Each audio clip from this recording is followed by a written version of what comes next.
So I am back from vacation and I am itching to talk about House of the Dragon, which is probably like my favorite show at the moment. Specifically, I want to talk a little bit about Aegon because he's quickly becoming like one of the more interesting characters this season. So let's get into my thoughts.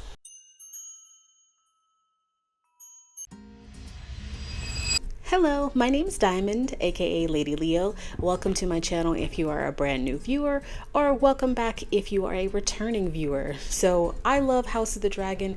I feel like the series has been serving every single episode, and yeah, I'm always really excited to see what the next week brings. That being said, I did a video about Sir Crispy a couple weeks ago because I fucking hate him. And honestly, I feel quite intrigued by Aegon and like the direction that they're taking Aegon in.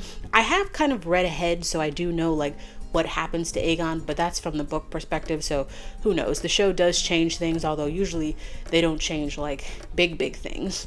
So that being said, I feel like Aegon has becoming like increasingly more interesting as a character for me. Originally, I wrote him off as being like an idiot, a jerk, just super immature, but as time goes on, I find him to be more and more dynamic as a character. And I cannot believe I'm saying this, but I do feel actually quite sorry for Aegon. He does come across as like being a tragic character to me. Aegon is somebody who strikes me as like liking everything that comes with being royal. You know, he likes being famous, being rich, being able to do whatever you want, being able to drink wine, not having to do any actual work, at least in the beginning in terms of like where Aegon is. But, you know, the reality of being a ruler in Westeros is really just a lot of politics, and Aegon's not about that life. To be fair, I don't like politics either, but, you know, if you don't like politics, I don't think you're gonna have a good reign as like a king. Well, they don't have any queens, but as a king in Westeros, you know, so. But to a certain extent, I don't really feel like this is Aegon's fault, right? Viserys never viewed Aegon as being a true heir to the throne. He never changed his position in terms of Rhaenyra. So I have a hard time believing that he took Aegon under his wing and sort of explained all the nuances of being a ruler in Westeros, because why would he? He didn't actually consider Aegon a general heir. Like, he didn't change his position even after Aegon was born. So I don't think that Aegon was set up for success in terms of being a ruler. You know, and in his mind, he never really was going to be one, right? His father never changed his position for Rhaenyra, so he could continue to live the life that he enjoyed, which was all those things that I aforementioned, without actually having to do any work. What happened is that his mother and grandfather conspired to put him on the throne for some reason, with this false sense that they could control him, which is actually hilarious to begin with, because there's so many times in like after Aegon becomes the king where him and Alicent are like, you know, he's still malleable. I think she says that in season 2, and I was just like, bitch, where is Aegon malleable? I mean, he's your son. You've never been able to control him. He's a complete wild card, and you know that. And I just don't understand what she has that would support her being able to control Aegon. Hell, it had to be season 1 after Rhaenyra and them were on Dragonstone, and he had already gotten married to his sister Helena, where he's over here essaying women left and right so much that you're giving out the Plan B tea probably a couple times a week, and you cannot control Aegon, you know what I mean? So like, I just don't understand where you thought he could be controlled. He can't. He's a wild card. That's the problem with wild cards. They're not predictable and you can't control them. So the fact that they thought they could is just wild to me. And honestly, I don't think Aemon is a better choice to be king. I mean, he is in this wartime, because I feel like Aemon is very good in war, but not when it relates to actual peace, right? And Aemon, he's not really interested in peace. He's interested in war and fighting and using Vhagar. You know what I mean? So like, between the two of her children, the two males, and then the one that he exists but off screen, you know, neither one of them are good options, and Aegon's the firstborn, so he doesn't really have a choice. Like, they thrust him into the role of king, they usurped the throne, and now he has to deal with the reality that he was never really properly prepared for, which is being a ruler in Westeros. And I, just like as a side note for Alicent and Otto, they're both trash for a lot of reasons, but like they had to know that it was a big possibility that Rhaenyra would not support her throne being usurped, right? So that means they took a big risk that they might be throwing the realm into chaos and war just so that they could put their grandson, well, her son, but you know what I mean, just so that they could put Aegon on the throne, but knowing in their heart he isn't better than Rhaenyra. Like between the two of them, Rhaenyra is a better ruler. And Otto, when he was having that conversation where he got fired by Aegon, he's admitting that he's just like, this is a bad choice and Viserys was right about you. He doesn't admit that Rhaenyra would be a better ruler, but he wants to. He knows that she would be a better ruler than Aegon. And I'm like, you reap what you sow, right? Like you wanted Aegon to be king, you got what you wanted. But it's just crazy to me that like they both decided that they would make Aegon king, knowing that could put the realm into chaos. And to be fair, I don't really think the royal family, they don't usually give a fuck about the realm, to be fair. They're just like subjects to rule over. They don't really care what happens to the realm.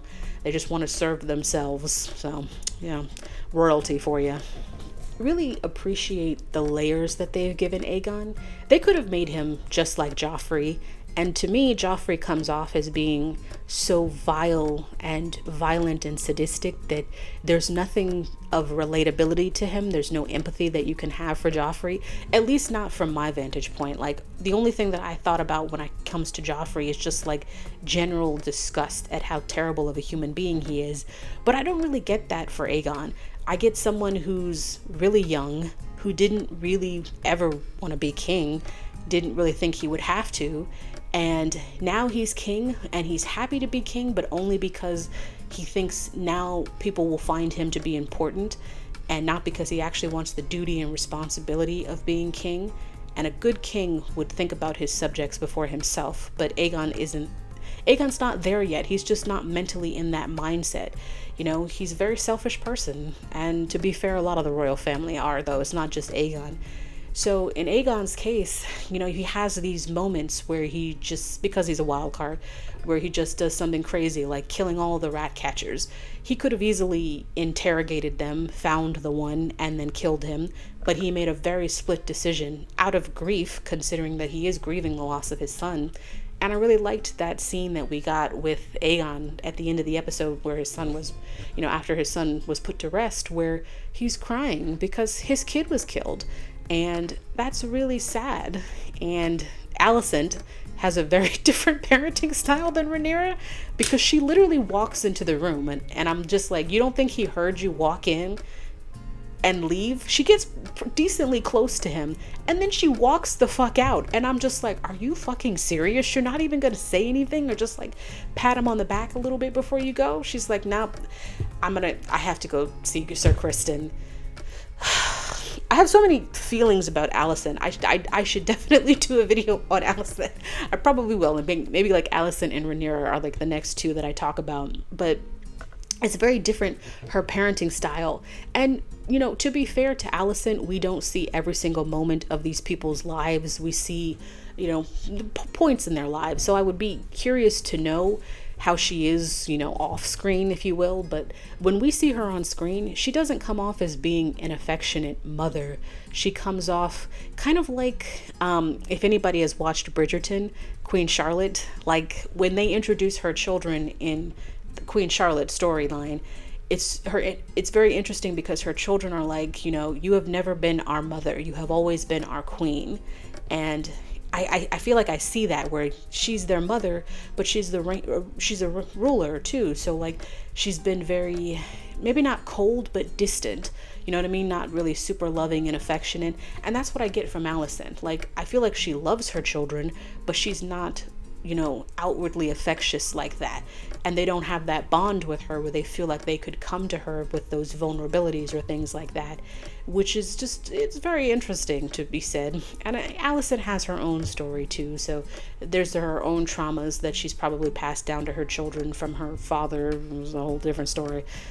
But anyway, you know, because he can't really be controlled, he has these moments where he does things that are just like so incredibly like frustrating and exhausting, because Aegon's kind of like one of those people who's like, I want to be involved in the group project, but in reality, it's like, you don't really want to be involved. You just want to get the credit.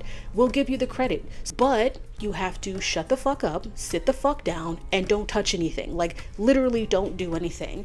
But Aegon can't do that because he's like, no, I want to be involved. Bitch, you don't want to be involved. You just want to feel like you be involved, okay? You're in the council, you're talking with us, you know, you're involved, okay? But that's... I really love the conversation that Alicent has with him where she's just like, what I just said. She's just like, shut the fuck up and just like, don't do anything. And Aegon's like, And I'm like, Alicent, listen, you know your kid. You know damn sure he ain't gonna sit the fuck down. He don't know how. He's just like, I gotta do something. Poor Sunfire. He takes Sunfire out there into the middle of battle. And the fact that they didn't even, like, Sir Crispy and Aemon didn't even see fit to tell him the plan was how much they're just like, listen, Aegon, you can't be involved because we don't know what you're gonna do, okay? That's why we don't tell you shit, all right? But they didn't really tell him what was going on, and Aegon's like, I'm just gonna ride my dragon into battle. Poor Sunfire, man. I don't think he's ever gonna recover from that. If he's still alive, don't think he's ever gonna recover. And on a second note, like, the laziness of Aegon, right?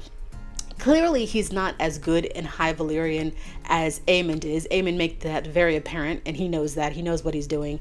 But at the same time, when it comes to commanding the dragons, it isn't like you have to learn phrases or paragraphs. You just have to learn some actual words, right? Like, you know Dracarys, you can learn Agnos.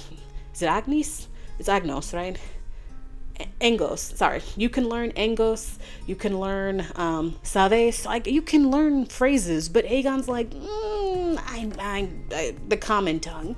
My dragon will know the common tongue. Good for Sunfire, because he does. He responds to it, but I'm just like, buddy, you can't even be bothered to learn, like, you can't even be bothered to just learn a few words. And Aegon can't. That's why he's not a good ruler for Westeros.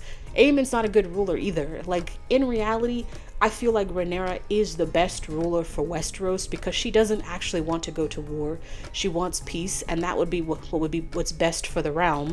But all of this is because of two people's selfishness. For whatever reason, they want Aegon to be king, I guess to keep themselves in power. And there's no guarantee that Rhaenyra would, like, banish the High Towers from the castle. Who knows? She may have even rekindled her relationship with Alicent in terms of, like, rekindling their friendship. But they decided not to go that route. And it's incredibly selfish on their part because they knew this could lead to war. And it does lead to war. So there is much to blame as... I was about to say Rhaenyra, but Rhaenyra didn't do anything. They usurped her throne. So they're just, you know, it's just crazy to me, the politics in Westeros. Yeah, so speaking of which, like I said, I do think Aemond is the better ruler for war, because at this point we're in a full-fledged war. But I don't think he would be the best ruler, you know, in peace.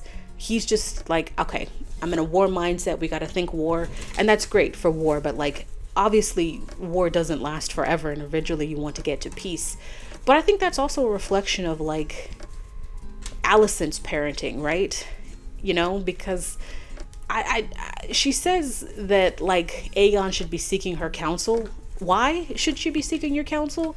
I mean, you're part of the problem, Alicent, you know? So I find Aegon to be really interesting, and I feel like what they've done with him makes him a lot more sympathetic to me. And yeah, I remember Aegon saying something, I think it was the first season, where he said he didn't ask to be born into this life, which is true, but we can't change our destiny, right? So yeah, I find Aegon to be really interesting as a character, and I actually kind of find myself, I don't know if I would say that I like Aegon.